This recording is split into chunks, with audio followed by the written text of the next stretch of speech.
Woo! It's the boy, Bubba Lutz, coming through. Hella clutch, flawless, can't be touched. It's your boy, Bubba Lutz. Yeah, I need that hot take. I need the truth and everything that is not fake. So tell me. Welcome back, Bubba Bunch, to another edition of the Bubba Lutz Sports Podcast. It is episode 254, and today we are doing winners and losers of Week 10 in the NFL. A weekly series on this podcast. It's always fun to do. Going to be pretty short, simple. It's been a long day, so I kind of just want to relax, talk some football real quick, and go about my day. But we're trying to get through it over here. We're trying to make everything positive. Just some days, you're not going to feel your best, and I feel like those are, or today's at least one of those days. But you know what? Week 10 in the NFL, pretty fun. As a Cowboys fan, really. And it would be unfair for me to add the Dallas Cowboys to this list as a winner. Of course, why not add them? They had one of the most impressive wins of the week, and I could just speak volume of how great the Cowboys played against the Atlanta Falcons. But if you want more about that, we go to that review for the Cowboys versus the Falcons game that came out earlier this week. If you haven't checked it out, go check it out already. It was really good, really fun to talk about. But for now, no Cowboys talk.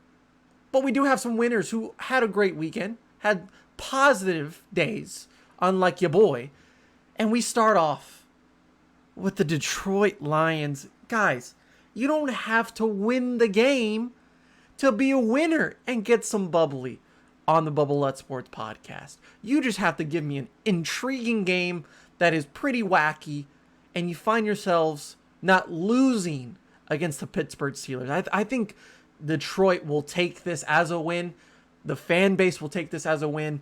The players, maybe not, because you fought hard and you've been really trying your best to win some of these football games. But overall, man, 16-16 tie against the Pittsburgh Steelers. They are now 0-8-1.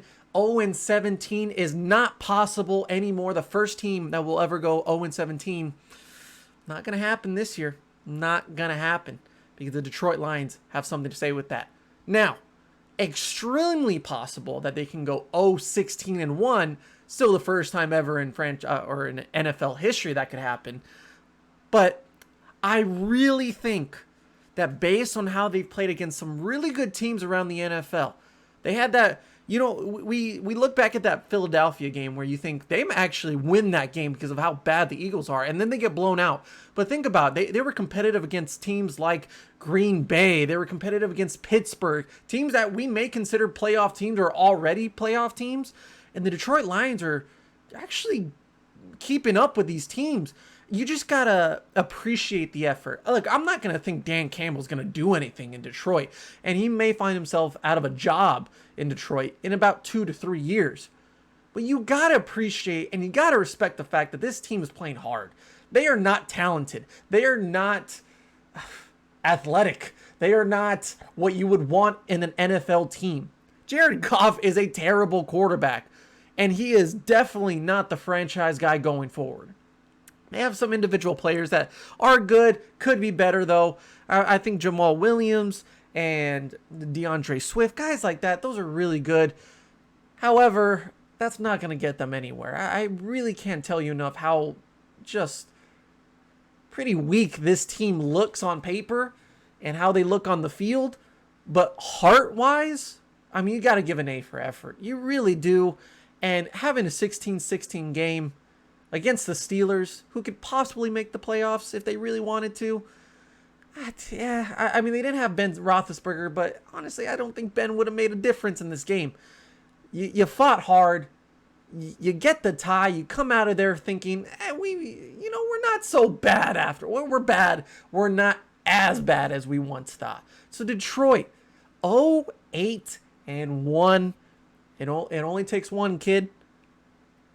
Dan Campbell, you are wacky, you're silly, and that's exactly what this football team is. But you got yourself a tie. That's a wacky game in the NFL. shows for itself. Dan Campbell, Detroit Lions. Get a little bit of the bubbly. Oh, a little bit of the bubbly. Second winner. Well, they definitely won on Sunday night. Kansas City Chiefs finally get that one game under their belt. You know, you sense that, like, oh, okay. Now, that's the Chiefs we've been wanting to see all year long. We haven't seen it, and we haven't seen the same Patrick Mahomes since last season. And even toward the end of that playoff run, you really couldn't see the same type of Patrick Mahomes that was just wheeling and dealing around the field. But you saw it on Sunday night in a huge blowout win against the Las Vegas Raiders in their division that really helps their playoff implications. You know, analysts, experts, they're counting the Chiefs out as far as this playoff run or playoff, picture. And I'm not so quick to say otherwise. As a Cowboys fan, seeing this team and seeing this matchup, a few weeks ago, maybe a few months ago, you're saying, well, the Cowboys are a better team right now, but things can change later on in the season. Once we get closer to that game, it only takes one, like the Detroit Lions, it only takes one for the Kansas City Chiefs to finally find their mojo again. They're the Austin Powers of the NFL this season. Mahomes, 35 of 50, 406 yards, 5 touchdowns, no turnovers for this Kansas City Chiefs team. They are now 6-4 after a 41-14 win on the road at Allegiant Stadium. That's a huge win in their division, a huge win for their morality, and going into that Cowboys game, having some confidence. You are considered the underdog compared to what the Cowboys season has been so far, but based on their performance against Las Vegas, they are now considered the 2-point favorite against the Dallas Cowboys. And it's all because of Patrick Mahomes. And if he plays at this level, I think they got their swagger back. So Kansas City Chiefs, it's nice to see that you're still there and you have the capability against a formidable opponent. This is not just a washed up team. This is a Raiders team that throughout all the turmoil and the drama that has occurred in their organization, they found a way to win some games around the last few weeks. And I was considering them as the favorite in this game, considering how bad the Chiefs defense was for the last 6 to 7 weeks, and then Patrick Mahomes not being able to take care of the football. Well, he did this time. The defense is playing better. I think the addition of Melvin Ingram has been a nice wake-up call for them. But as far as scheme and moving some guys around, they have definitely improved over the last few weeks. So going into that huge game against the Cowboys, it's kind of... It sucks because you wanted to play a much easier Kansas City Chiefs team that was not playing good defensively, and a Patrick Mahomes that was off, and people are writing him off as like, maybe, he's not as good as... No. Patrick Mahomes is great. But every batter in the MLB who's been considered some of the best ever, Mike Trout, Bryce Harper, guys like that, we said it earlier this season that they just go on a cold streak. Sometimes great players go on a cold streak. And Patrick Mahomes went on a cold streak. And I did hear and reading into it that the scheme and the defensive game plan for the Raiders with guys like Rod Marinelli, I know a thing or two about Rod Marinelli. That defensive coaching staff did not do the same things that other teams have done that have had success against Patrick Mahomes. It's a 2 deep safety, a lot of coverage. You're really only rushing 3 or 4. You're not bringing the blitz against Patrick Mahomes, and yet that is working in favor of these defenses. And you're making Patrick Mahomes think a little bit more. You're getting to him, but you're making him try to force the ball. They can't really run the ball effectively in Kansas City, but if you make Patrick Mahomes think that he has to do more, or force him to overthink everything because of all the cornerbacks and all the safeties that are on the field, well, then you're going to have success because he's been turning the ball over in those times. But the Raiders had a different outlook and a different game plan in this game, and it bit them in the ass. So Kansas City Chiefs, though, took advantage of that, and you got to take advantage of when your strengths are available for use, and that's what happened in this game. Kansas City Chiefs, we haven't said it all year long, but finally, they get a little bit of the bubbly. Oh, A little bit of the bubbly. And while we're on Anchor.fm, go to Anchor.fm/Bubba Lutz to become a paid member of the podcast for as low as $1 a month. You know what you could get for $1? Am I worth a McDouble? Am I worth a large drink from McDonald's? I'd say so. I've had my off days, and I may not feel like a large high C orange. I may not feel like a McDouble, plain with cheese. I may not feel like a 4-piece chicken nugget, but I feel it now. I feel it when I'm talking to you. So for $1 a month, people, $1 a month, give it to your boy. Give it to your boy. You know, you could give me more. That's fine. That's great. That's dandy. I appreciate you. But for $1 a month, you could feed this Spanish-speaking ginger for $1 a month. Biggest winner of the week is the San Francisco 49ers getting it done on Monday Night Football against the so-called favorite in the NFC after all the moves they have done, after the early talk in the week of OBJ coming in, signing with them, and with Robert Woods going out, you're thinking, okay, well, OBJ is going to come in. He might have himself a nice game against the 49ers, who's been dealing with the injury bug again this year. That's been struggling. That has stayed on that 500 range, but looks to be the outlier of the NFC West. Well, guess what, people? Kyle Shanahan just knows how to play against Sean McVay. 5 consecutive wins for Kyle Shanahan versus Sean McVay. It's the kryptonite. It's the kryptonite. You just have that one team that may not get it done against other teams and may be pretty bad on paper, but they just have something against you. They just know your formula. And they know how to beat you. And that's exactly what the 49ers did. Because not only did they beat the Los Angeles Rams, they crushed the Rams. They are making Matthew Stafford look like a bum quarterback. These last 2 weeks for Los Angeles, and especially for Matthew Stafford, not been a fun ride. And even with the acquisition of Von Miller, of OBJ, with all the talent in the world that you can think of for the Rams, and a 49ers team that is half IR, half they may not be there next year, they still got it done in a 31-10 dominating win over Los Angeles. In Levi Stadium, the crowd was roaring, and they got it done early. I mean, they set the tone early with big punches, turnovers, including a Jimmy Ward pick 6. And boy, did that turn the tide for the rest of the game. Jimmy Ward having himself a career day against a great group of receivers, a great quarterback, a great offense, and 2 interceptions for Matthew Stafford for the full game. And Deebo Samuel, over 100 yards total, receiving and rushing for the day. That man cannot be stopped. He's one of the league leaders in receiving yards. That man just doesn't want to get tackled. If you're game planning against that, you just have no choice but to say, I got to pray. I got to pray that someone can cover or tackle Deebo Samuel. But on a 4th down, where you think, well, the Rams really need this, and you give up that big play for the touchdown to Deebo Samuel, yeah, it's just not your night. But, I mean, for the 49ers, man, they're doing this with Jimmy Garoppolo. They're doing it with, like, their 3rd running back on the roster. And it doesn't feel like they're going to do much this season. They may make that late playoff push, but it's going to be a lot harder for that division because Arizona is definitely in. Los Angeles is going to be in no matter what, and you're kind of just there. But Carolina, Minnesota, teams like that you got to go against to make it into the playoffs. I don't know how they fare against those types of teams going the rest of the way. But for one night, when nobody counted you into this game, no one considered you a winnable opponent against the Los Angeles Rams, who just feel unstoppable at this point, feel like the final boss of the NFL. Not only do you beat them, you lay it down that, like, hey, don't forget about us.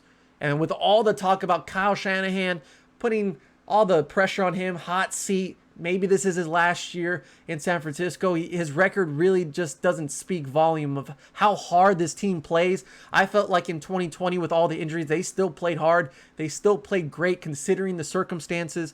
And I felt like this was one of those games to where they played hard and it worked out in their favor. And they deserve this win. They played super hard against a better, more talented team. They deserve all the bubbly in the world. San Francisco 49ers, Kyle Shanahan, Deebo Samuel, Jimmy Ward. Enjoy the bubbly. Oh, a little bit of the bubbly. Now going into the losers of the week for the NFL. Now going into the losers of NFL Week 10, we start off with the Seattle Seahawks. A 17-0 shutout loss against the Green Bay Packers. It was the first game back for Russell Wilson since the finger injury, and he came back very soon. I mean, like, look, that is impressive for him to have that type of damage done to his finger and to come back that early on. It speaks volume of how just committed Russell Wilson is to this football team and how committed he is to get back onto the football field and do what's best for his football team. Now, he didn't play great. He didn't play fantastic. And he will say that it's not about the finger whatsoever. And as much as I respect him for saying that, he's lying a little bit. You got to think that he's lying a little bit, thinking about, you're coming back from that type of injury and it's on your finger. I mean, you're going to use that throughout the game. And if you haven't played in the last few months, really, you're not just going to go back to the same old way and think that it's all going to be 100%. You got to get back to the swing thing. Same thing with Dak Prescott and some quarterbacks around the league that come back from pretty devastating injuries, is that you're not going to be the same quarterback, and it's going to take some time for it to develop again. So for Russell Wilson, I'm not going to put much blame on here. It sucks that you don't get any points on the board whatsoever. Green Bay's defense has been playing really good football as of late, even without Jair Alexander on the field. And credit to them, like, they've really stepped up. And it's not just Aaron Rodgers doing their job or in that offense doing their job. It's that defense really setting the tone of, like, if we're going to win a championship here, it's not just going to be a one-sided effort. Everyone's talking about how Aaron Rodgers is going to lead this team. Aaron Rodgers this, Aaron Rodgers that. Well, we still win football games, We still... We can still do great things. I know that Kansas City Chiefs game is an outlier because you didn't have Aaron Rodgers. But as long as Aaron Rodgers is on the field, it just complements that defense. The defense complements the offense. It's just a nice balanced team right now. That is definitely the best team in the NFC, in my opinion. I think the Cowboys are in that conversation, but I think for right now, Green Bay is definitely the best team in the NFC, and they proved that with a shutout win over the Seattle Seahawks. Now, this is the first time in the Russell Wilson era that they have been shut out. The first time they've been shut out since 2011, which was the year before Russell Wilson got there. So you've never experienced this as a Seahawks fan in the number 3 Russell Wilson era. But I think this really adds a layer to the future of the Seattle Seahawks. They're 3-6 now? They don't look like they're going to make the playoffs whatsoever against a competitive NFC West division. We were just talking about the 49ers. Well, they have significant wins against teams like the Rams. Seattle really doesn't. This could have been a good game for them to be considered in that talk, but of course they fall short. Look, I've never been on the bandwagon or really a believer in the Seattle Seahawks being an NFC contender, a Super Bowl contender, even when Russell Wilson's doing this, when he's cooking all over the field. I'm a big believer in Russell Wilson. But going into the season, I did think, even with a new offensive coordinator, this was going to be the last year for Russell Wilson. There was the talks of him possibly leaving, getting traded, him getting hit all the time. You got to consider that is going to be a main factor at the end of the season if this turns out to be a losing season. And it's going to be. It's definitely going to be one of those seasons to where they're just going to fall short because they're just not good enough. They have injuries on all sides of the ball, especially with their running backs. Their receivers are great, but their offensive line isn't fantastic. Their defense still gives up a lot of yards, a lot of touchdowns. They just get turnovers. They've been playing better than last year, but this group is just not good enough yet against some really good offenses around the NFC. So Seattle, look, it's Pete Carroll's team, and we're going to live off that Super Bowl win and that title range with the Legion of Boom. But I think it's just time to move on. Whether that's Pete Carroll leaving Seattle or Russell Wilson leaving Seattle, I think one of those moves is getting done at the end of the season. It has to. If I'm Russell Wilson, I'm saying I deserve better. I deserve a better offensive line that will take care of me. I deserve to be on a team while still in my prime. I've been dealing with these injuries. I've been dealing with all this struggle. I deserve a team that will take care of me and we can go far. I'm not in a rebuilding stage where our defense needs a few years to get it together, or who's going to be my running back this week, who's going to be on my offensive line this year. It can't be that when you're Russell Wilson and you play at that level. Russell Wilson's got to be a little bit selfish here. There are plenty of places to go, and some are more ideal than others. Miami can really be a factor. I know if you want to move your family somewhere, Miami feels like a good spot. They've had a rough season, but I would say that going into 2022, I'd still believe Brian Flores is the right coach. And if they can work on that offensive line during the offseason, during the draft, things can change in Miami. And there's plenty of other teams. Carolina, I know they made the move for Cam Newton, but that can't be a long-term solution. And you're going to move on from Sam Darnold probably after this year. Russell Wilson to Carolina, I know it's not a sexy pick, but considering what they're doing down there, I would prefer to be in Carolina right now than it would be in Seattle. But Pete Carroll just doesn't do it for me anymore. And he never really did it for me other than those few years when they were Super Bowl contenders. But lately, it's been a lot of, they're great because of Russell Wilson, but they don't do anything in the playoffs. And they never will do anything in the playoffs because against playoff teams, they don't get it done. I'm sorry, but Seattle Seahawks, I think it's time to really consider what the future holds for Russell Wilson, for Pete Carroll, and moving on from one of those guys, whether or not you like it. Second loser is going to be the Baltimore Ravens. And this came on early in the week, Thursday Night Football, against those Miami Dolphins that I just spoke of, 22-10 loss. And it was not pretty whatsoever. It was a really ugly game, low scoring for much of it, and then the Dolphins just ran away with it. The only reason why I'm really going to consider the Ravens a loser, and even though they are still 6-3 and will most likely win that division in the AFC North, they are still very talented. They have plenty of great, talented players on that defense. Of course, they have Lamar Jackson and the running game that just never seems to stop. Their receivers have improved over the season, considering that I don't think they really made great moves at wide receiver. These are the types of games to where I feel like this will hurt the Ravens in the long term. When it comes down to those hard, tough games late in December, late in January, and try to get to that point to where they finally get over the hump of being not just contenders in the playoffs, but Super Bowl winners or Super Bowl contenders. I don't think that they're there yet, and I don't think they will ever get to that point based on how Lamar Jackson plays. I love Lamar Jackson's play. He is so fun to watch. He's explosive, and he has been a gift to the NFL. He's been really fun to watch, and I do not take Lamar Jackson for granted. This man is exhilarating. He's one of the top quarterbacks in the NFL, but I do think he has his flaws. Every quarterback in this NFL has his flaws, even if they are top 5, top 3. Even if you want to consider Patrick Mahomes, I feel like he forces a little bit too much and he overthinks it. Tom Brady has his moments of he forces the ball and he overthinks it, or it's just his age. He doesn't have the same athletic ability with his running ability, or he never really had it. Aaron Rodgers, a little bit petty, a little bit of an attitude, but a great player. There's always a but to a quarterback, even if they are the greatest in the NFL. With Lamar Jackson, no one can stop his running ability. You won't stop the running. It's just a matter of how you contain it or limit it. And in this game, they didn't really limit the Lamar Jackson if you're the Miami Dolphins.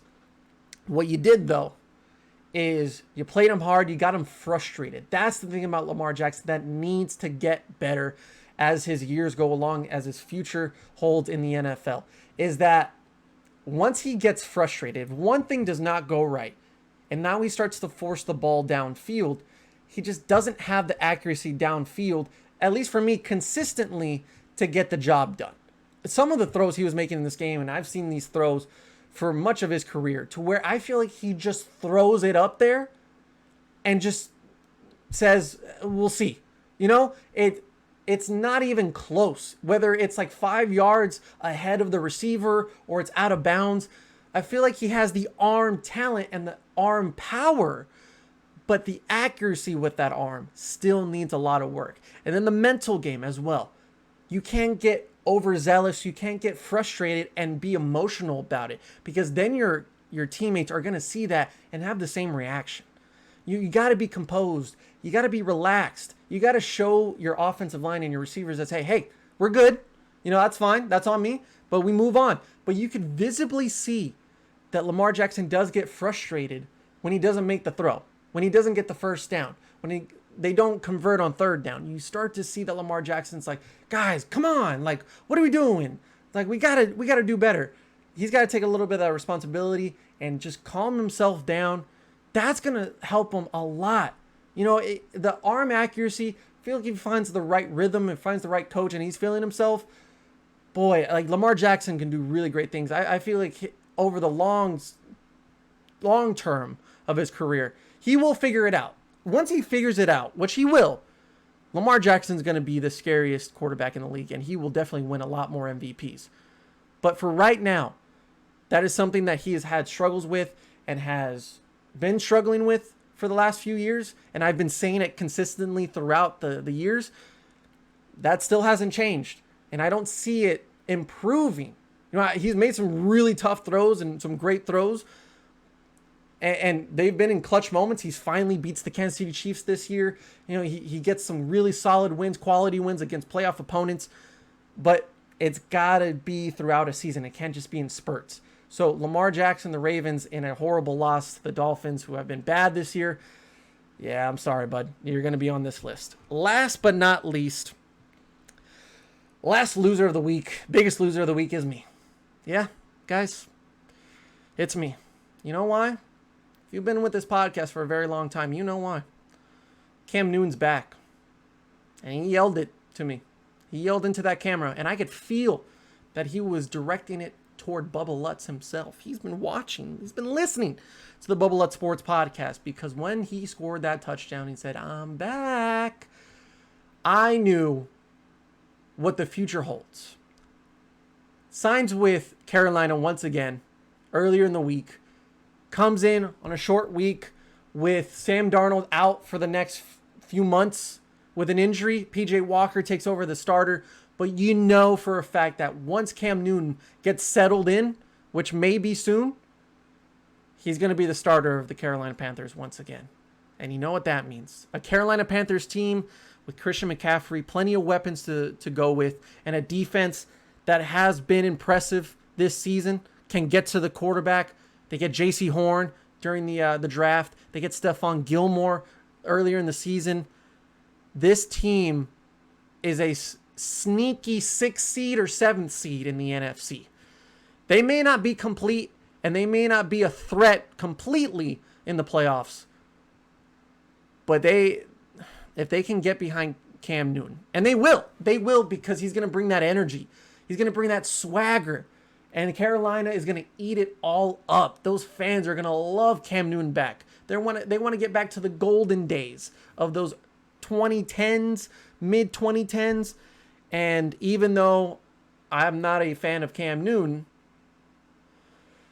he's going to do something.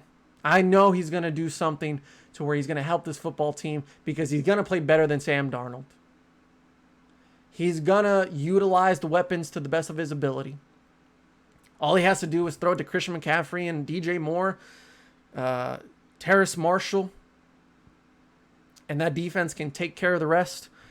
Joe Brady's going to help him a lot. Matt Rule's going to help him a lot. This is a nice little breath of fresh air for the Carolina Panthers after a really hot start and then a bummer of a middle part of the season. So Cam Newton is most likely going to take him to the playoffs, and I'm not going to hear the end of it by many people. Even as a joke, he may not play great throughout the season, but he's going to do enough to get by. And for 1 week, I'm going to eat my words, because he scored 2 touchdowns. Every time he was on the field, he did something. Cam Newton makes me look like a loser this week. I'll admit it. All right, that's going to do it for this episode of the Bubba Lutz Sports Podcast. I hope you enjoyed. Make sure to follow and subscribe on all platforms, wherever you're listening or watching this podcast from. Later on this week, we'll talk about something going on with the Dallas Cowboys. So stay tuned for that. We will also preview the Kansas City Chiefs versus Cowboys game on week 11. And we're coming up on the midway part of the season, so it's time for some mid-season awards, so stay tuned for that as well. Thank you for watching. Thank you for listening, and we will see you next time on the Bubba Lutz Sports Podcast. Yeah, hold on. Tell me who's your top 5 quarterbacks right now, dead or alive, huh? And how much do you care about a ring if the best player got